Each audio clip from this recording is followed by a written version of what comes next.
Bonsoir à toutes et à tous et bienvenue dans cette édition. Voici le sommaire. Dans le cadre des prochaines élections municipales du 10 juillet 2025 au Togo, la Commission électorale nationale indépendante SUNI a réceptionné ce mardi 20 mai des flacons d'encre indélébile, le point au début de ce journal. Hors de nos frontières, le Premier ministre français François Bayrou rencontre depuis quelques semaines les différents partis du Parlement sur le sujet du scrutin proportionnel. Ce mardi, il a donc rencontré les responsables du Parti socialiste.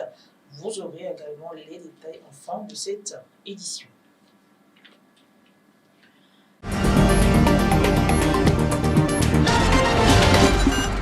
Merci de nous choisir pour vous informer. Tout se met donc en place pour l'organisation des municipales du 10 juillet 2025 au Togo. L'une des étapes importantes a été franchie ce 20 mai par la Commission électorale nationale indépendante SUNI avec la réception de 33 000 flacons d'encre indélébile. Le compte rendu avec Imelda Awata, Octavio Alabo. Monsieur le Président de la CENI, nous venons ce jour 20 mai vous remettre les 33 000 flacons que vous avez commandés auprès de notre structure Netcom, 25% de nitrate en vue de l'organisation de vos prochaines élections. Par ces déclarations, la Commission électorale nationale indépendante CENI a désormais toutes les cartes en main pour l'organisation des municipales du 10 juillet 2025. Elle a réceptionné en effet ce 20 mai à l'aéroport international Gnassingbé et Adéman 33 000 flacons d'encre indélébile en vue des municipales du 10 juillet 2025. Le président de la CENI, Dago Yabré, a remercié la structure ayant gagné l'appel d'offres pour la fourniture de l'encre. Nous recevons avec une grande joie ce matériel qui est extrêmement important pour les élections que nous allons organiser très bientôt. Je vous remercie sincèrement pour avoir respecté le délai. Vous avez même livré plus tôt que ce qu'on espérait, s'est-il réjoui. Par la suite, la cargaison a pris le chemin de la Commission électorale nationale indépendante.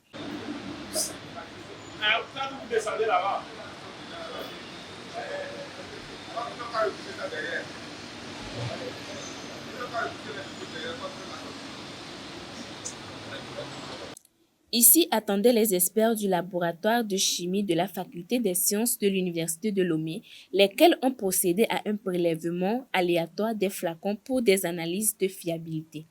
Une fois les résultats concluants, l'encre sera mise à la disposition des membres des bureaux de vote pour usage le jour des élections.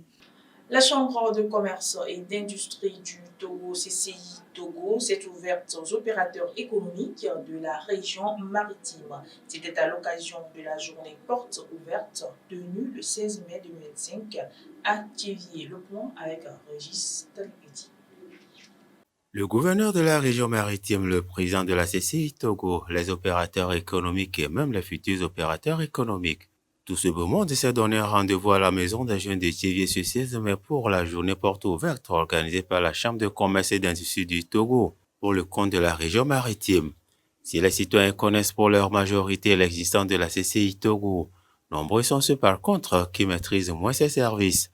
Une anomalie que cherche à corriger la CCI Togo à travers cette journée porte ouverte. L'objectif de cette journée porte ouverte, c'est de faire connaître au public la chambre de commerce. Parce que les gens, ils connaissent la chambre de commerce que de nom, mais ils ne connaissent pas véritablement les activités de la chambre de commerce. Et c'est dommage parce que la chambre de commerce est au service de beaucoup d'entrepreneurs pour créer la richesse. La chambre de commerce est une institution publique qui fait la promotion du secteur privé. Comment faire pour arriver à la création de la richesse? C'est ça l'activité de la Chambre de commerce. C'est-à-dire que nous aidons les entreprises. D'abord, lorsqu'elles sont créées, on les aide à démarrer, à prospérer en les formant, en formant l'équipe, en formant l'entreprise et en leur montrant les règles de gestion de manière à ce qu'elles puissent fonctionner normalement. C'est une occasion pour les opérateurs économiques d'avoir des informations sur leur domaine et les apports que peuvent leur faire la Chambre de commerce. Ici à la région maritime, en tant qu'élu consulaire, nous représentons les entreprises ici. Et vous devez savoir qu'il y a 3 élus consulaires par région. un élu qui représente le commerce, un autre qui représente l'industrie et un autre qui représente le service. Donc aujourd'hui, nous les représentons ici dans la région maritime.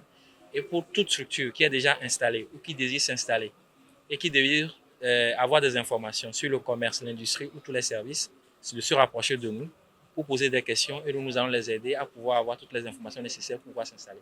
Une initiative fortement appréciée par le premier responsable de la région, lequel a entrevoit des retombées positives sur les entreprises locales. Cette démarche illustre parfaitement la volonté de la CCIT Togo d'être plus proche des territoires, plus proche des entreprises. Condition indispensable à toute stratégie de développement durable. La région maritime dispose de nombreux atouts économiques, une population jeune et entreprenante, un potentiel agricole, artisanal et commercial considérable, et surtout une volonté affirmée de ces acteurs économiques à innover et à contribuer à la création de richesses. Outre Tivier, cette journée porte ouverte placée sous le signe de l'ouverture du dialogue et de la coopération entre les institutions publiques et le secteur privé s'est déroulée simultanément à Lomé et dans les autres régions économiques du pays. Et parallèlement, des initiatives se sont déroulées dans les autres régions du Togo. C'est le cas dans la centrale et c'est la ville de Sokodé qui a accueilli cette étape. Cette journée porte ouverte a été placée sous le signe de la proximité, du dialogue et du développement économique. Nous retrouvons notre correspondant dans la centrale, Guy Besson.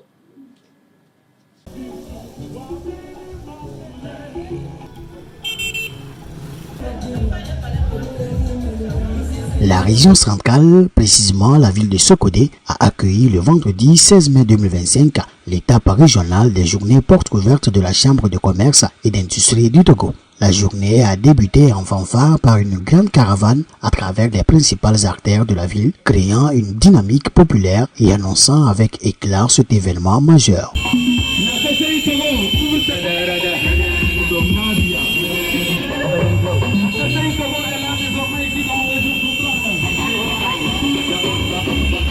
Les activités se sont ensuite poursuivies en présence des élus consulaires, de représentants du gouverneur, de représentants du président de la CCI Togo, ainsi que de nombreux chefs d'entreprise et opérateurs économiques de la région. Ce fut une journée riche en découvertes, en échanges et en opportunités de réseautage autour des services offerts par la CCI Togo au bénéfice des entrepreneurs, jeunes porteurs de projets, artisans et commerçants, hommes et femmes engagés dans la vie économique locale. Les participants ont unanimement salué cette initiative de proximité qui vient renforcer le lien entre l'institution consulaire et le tissu économique régional. Aujourd'hui, personnellement, moi en tant qu'opérateur économique, à travers cette journée porte ouverte, ça m'a permis vraiment de voir qu'il y a assez d'opportunités. À l'intérieur, surtout, nous n'avions pas assez d'informations. Mais aujourd'hui, avec tout ce que nous avons pu découvrir à cette journée, nous pensons qu'aujourd'hui, cela nous permet de nous rapprocher plus de la Chambre de commerce et d'industrie du Togo et d'avoir encore plus d'informations. Je demande à tous les entrepreneurs de s'approcher à la Chambre de commerce de la CCIT pour avoir l'opportunité de présenter, de connaître ce que c'est que la Chambre de commerce. Et ça va nous permettre ensemble de développer notre région sur le plan économique. Porteuse d'une vision nationale axée sur la proximité et le développement inclusif, la Chambre de commerce et d'industrie du Togo multiplie les initiatives pour aller à la rencontre des forces vives économiques au plus près des réalités de chaque région. Alors, après plus de 100 ans d'existence et tous ces succès-là, nous nous sommes rendus compte que la Chambre n'était pas très bien connue à l'échelle nationale. Et donc, avec un nouveau test qui régit le fonctionnement de la Chambre, qui a mis l'accent sur la décentralisation et sur la présence en région, nous avons jugé opportun donc de renforcer notre visibilité en organisant ces journées portes ouvertes-là, qui vont mettre en lumière nos missions, les missions de la Chambre, vis-à-vis des opérateurs économiques. Alors, vous savez, nous avons plusieurs missions. La toute première, c'est de servir donc d'interface entre les opérateurs privés et les pouvoirs publics. Ensuite, nous avons une mission de promotion donc, du secteur privé pour défendre nos intérêts. et accompagner donc des champions nationaux. Au niveau régional, notre souhait au niveau de la Chambre, c'est de faire grandir les opérateurs économiques, les tout petits, de leur faire changer de dimension pour qu'au niveau de chaque région, nous ayons des opérateurs économiques résilients, forts, qui vont peut-être avec le temps aller à la conquête des marchés régionaux. À Sokodé, comme partout au Togo, la CCI Togo reste à l'écoute, au service et aux côtés de celles et ceux qui bâtissent l'économie de demain. Le Togo confirme son premier cas de mpox ou variole simienne. Le cas a été confirmé ce vendredi 16 mai selon un communiqué officiel du gouvernement. Face à cette alerte, le ministère de la Santé a annoncé une série de mesures. Longtemps considéré comme endémique en Afrique centrale et occidentale, le mpox a récemment fait son retour dans plusieurs pays, y compris le Togo. Un cas a d'ailleurs été confirmé vendredi dernier. Il s'agit d'une jeune femme de 22 ans, résidant dans le district sanitaire du Golfe et actuellement hospitalisée dans un service spécialisé en maladies infectieuses et dont son état de santé est suivi de très près. Le virus se transmet principalement par contact direct et avec du sang, des liquides biologiques, des lésions cutanées ou muqueuses d'un animal ou d'une personne infectée. Il se transmet aussi par contact indirect via des objets contaminés ou encore en cas de contact étroit, soins médicaux, relations sexuelles ou partage d'objets personnels. Pour éviter donc la propagation du mpox, le gouvernement a annoncé plusieurs actions, notamment le renforcement de la surveillance épidémiologique et de l'alerte précoce, des campagnes de sensibilisation sur les signes de la maladie et les gestes préventifs, ainsi que la prise en charge des cas dans les centres de santé.